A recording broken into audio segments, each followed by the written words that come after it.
The tour provides. It just does. You make a tough decision one day, and it pays off the next. Welcome to Project 95, October 22nd, 1995, Champaign, Illinois, on the campus of Illinois University. Cool venue. It's like a sunken arena, basically. It's like when you walk in, you're in like the 300s, and you go down to the floor. It's really cool. You check out the initial post, has a photo of it for you. This was like, I can't. There's another photo for you in there. I can't even express how huge a day this was for me on tour. If you looked at my notes, I met the band basically that day, and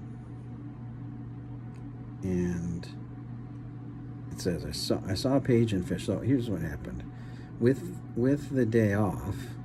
Right. This is why I say, like, everything for a reason. Had I gone to Nebraska, I wouldn't have gotten to Assembly Hall as early as I did. With the day off and the shortened travel by not going to Nebraska, I just shot up to Champaign, and without anything to do, I went to the venue early, like noon. And sure enough, when I got there, just off, not close by, like in one of the parking lots, was the tour bus. I'm like, fuck you. So I went and waited. I just waited outside the bus until they came off, and it wasn't too long. I think they were going in to do sound check. Why they weren't parked near the venue was weird, but I didn't care. So I'm just there, and there's maybe 3 or 4 people around, and there's like a little barricade, but nothing crazy, you know. And as I'm standing there, waiting, stalking is what it is, I'm approached by this woman, probably in her 30s, and she starts talking to me. I'm like, hey, oh, Ryan, I'm from Buffalo, that kind of stuff. And she's like, yeah, I've seen you. I've seen you around, like on tour. And I'm like, oh, are you, what's your deal, basically? Turns out her name was Connie Jones, and she was the head of security for the Fall 95 tour. This is pre-John Langenstein. And she became my hookup. And no, we didn't hook up. It was 100% platonic. She became my hookup. I talked to her for a while, waiting, and I was telling her about tour, and she complimented me on not being a problem. Basically, she's like, yeah, we've had some issues with drugs and people trying to, this was back in the day, I don't know if people still do this, just try to get into the venue without a ticket, just breaking in, that kind of stuff. She's like, yeah, it's nice to meet somebody who's out on tour, who's really here for the for the music and everything like that.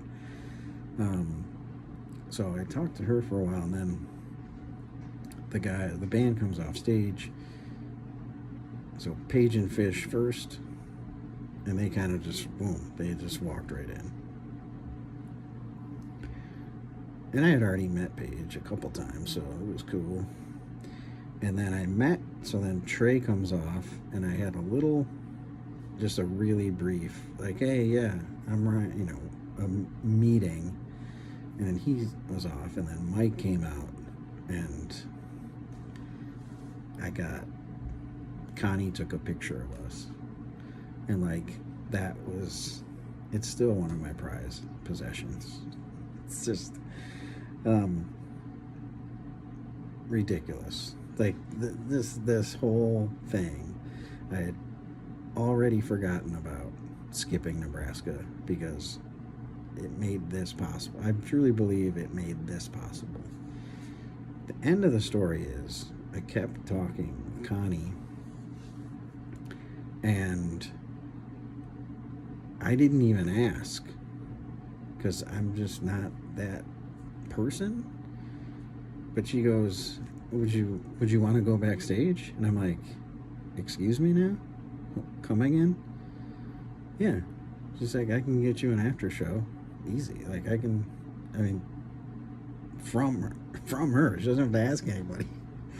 And I was like, yes. That went, she's like, all right, so I can't tonight, because I don't have the passes, whatever it was. She's like, but are you going to Dane County? You going to Wisconsin? I'm like, 100%. She's like, there will be an after show pass for you at the rail on the side of the stage, and we'll do it. And I'm like, holy shit. It was just like euphoria. I felt this euphoria, like it was gonna be so fucking amazing. And I did it. Like, I checked the box, right? I remember immediately finding a payphone, and I called Lemoyne, and I called 139 Tyler Street, which is where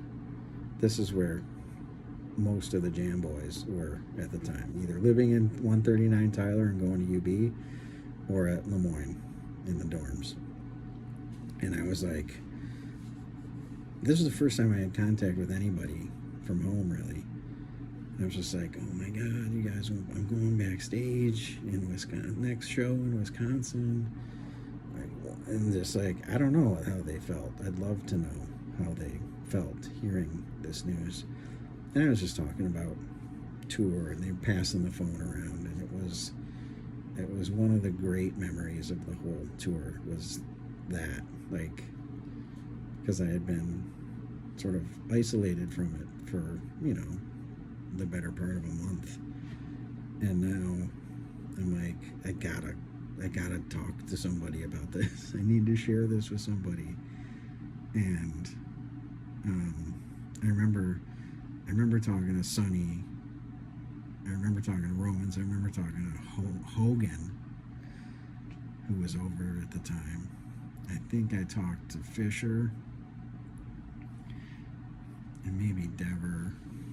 I can't remember specifically, but I called everybody that I thought would give a shit about it.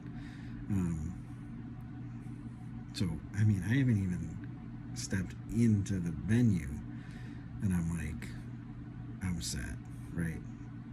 Picture with Mike. I met Mike, and I met Trey, and all this backstage pass, and the best thing to come out of it was this relationship with Connie, because I had access to backstage almost at my whim. I would go backstage a total of 4 times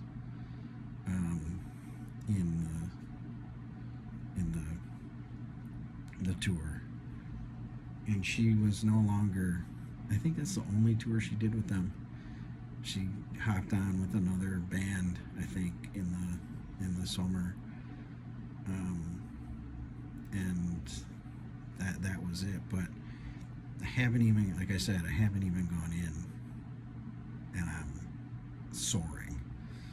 So this show is a great show, but it was every song just felt better because I'm like, I'm going backstage, I'm going backstage, I'm going backstage. Um, Song wise, they what do they got here? Some bust outs, some tour bust outs. Again, first,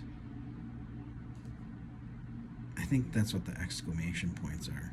Was it the first way and the first sloth? And I want to say the first curtain. Love curtain, by the way.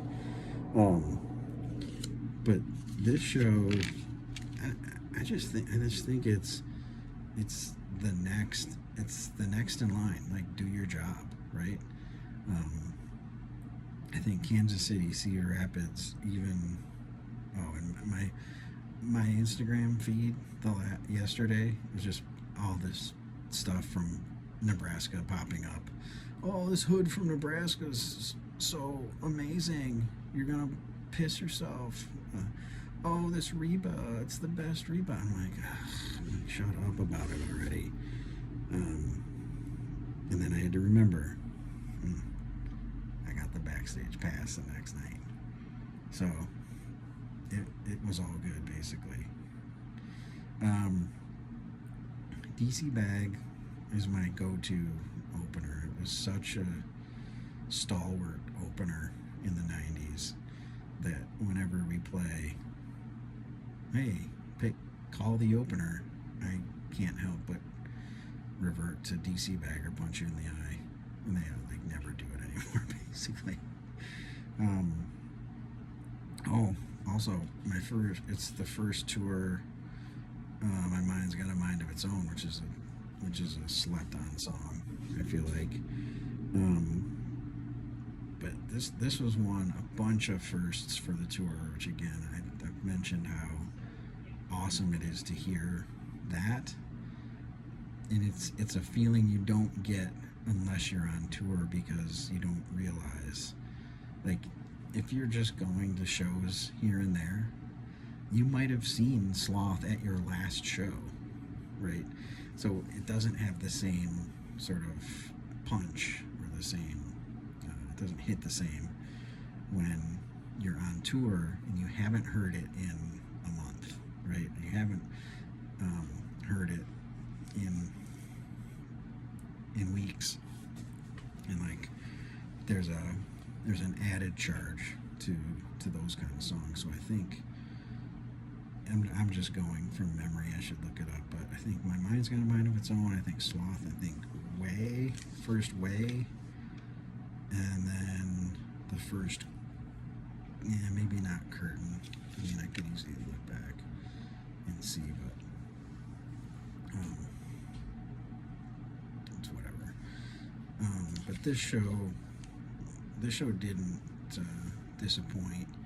Like I said, it's like I feel like all these Midwest shows so far, Kansas City, Cedar Rapids, even Nebraska, though I didn't go, I've heard it obviously, Champaign, they're all just really solid. It's like they found a formula that they like, right? And their song choice, just everything's kind of gelling in there, but they're not crazy shows, if that makes any sense. And this is back to a point I was making before about how, like, just because it's not a 20-minute jam doesn't mean it's not good. Like, just because these aren't these crazy like a four song second set, or like the Tweezer Reprise Fest from SPAC in the summer, or they spell something out, or like do some or cover an entire album. Like, just because it's not that doesn't mean it's not an all-time Phish show. So like the consistency of these shows from the Midwest is impressive, I think. Is as impressive as a crazy 25-minute tweezer or something. And that, I think, is what they're focusing on in this Midwest stretch. Now they would do a really it helps make the really special ones special. It's like I mentioned, the end of this 10/29 they played in Louisville, and I didn't go. I never was planning. It's not like I decided not to go. I wasn't going because it was just so out of the way. I remember that show being one of those crazy shows where they bust out Shaggy Dog. I should fucking look up that set list so I have it. But that was a crazy show, and everyone loves to go to that and be like, this is the best show. Like, no, dude. Like, just, there's something about pick up your lunch pail and go to fucking work, like blue collar, about these Midwest shows. That's just like, every song is a good version, but not crazy. And again, learning to love that and embrace that is something that I think every Phish fan has to do if you really want to get the most out of your experience with them. My notes are pretty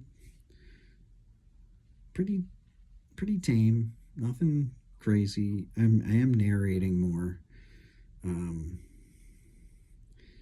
Trey Alone on Ice Bell. I remember the breakdown in Makasupa. Trey, Megaphone, Mike walking backwards in circles. That's a classic. Big Black Furry moves. They just kind of go haywire. A spinning Adeline and then facing the other way. I don't know.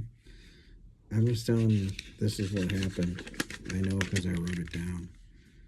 Phish extra spaz in Poor Heart. I'm sure just the screaming. I got the tweezer going right now. And Blue and Lonesome. They're really working this. The acoustic Blue and Lonesome with Simpsons language. So, like, it's like I said, like, they're, to me, these shows are just like, just workmanlike, if that helps. And honestly, I think Dane County is in that category. And then I'm gonna have to look it up, but Minnesota, I feel like, was kind of a crazy show. Either way, it is what it is. Tonight for me was made so much more memorable and enjoyable by the fact that I have a picture taken with Mike. I secured a backstage pass for the next night, the next show, and I met this woman who was awesome, like, just super generous and appreciative of what I was of the element that I was bringing to the tour. So I'll see you guys tomorrow for side quests if anybody cares. But I'll see you in Madison, Wisconsin on the 24th. And that's when you'll get the inside scoop on the backstage experience. So definitely meet me there.